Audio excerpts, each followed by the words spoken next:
बंगाल में जिस तरह से बीजेपी चुनाव जीती है, तो ममता दीदी को हराना बीजेपी के लिए इतना आसान नहीं था। और जिस तरह से प्रचंड जीत बीजेपी को मिली है, बीजेपी ने अपनी पूरी ताकत बंगाल में लगा दी थी। किसी भी तरह से दीदी को हराना है, ये बहुत बड़ा टारगेट सेट कर दिया था बीजेपी ने। सारा षड्यंत्र लगा दिया गया था, चुनाव आयोग वर्क कर रहा था, सीआरपीएफ के जवान वर्क कर रहे थे, नाम काटे गए बहुत सारे। किसी भी हाल में बंगाल में दीदी को हराने का बीजेपी का मकसद पूरी तरह से कामयाब हो गया।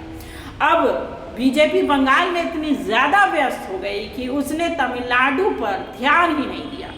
अब आपको बताते हैं, तमिलनाडु में इतनी कोशिश करने के बाद भी बीजेपी ने एक सीट नहीं जीता, जबकि तमिलनाडु में 90% हिंदू हैं। 90% हिंदू हैं तमिलनाडु में, ज़्यादा मंदिर हैं। आखिर क्या कारण हो सकता है कि तमिलनाडु का भी कल रिजल्ट आया, लेकिन वहाँ से बीजेपी को एक सीट भी नहीं मिली, क्योंकि पूरी ताकत दीदी के उसमें लगा दिया गया था। पूरी ताकत बंगाल में झोंक दी गई थी।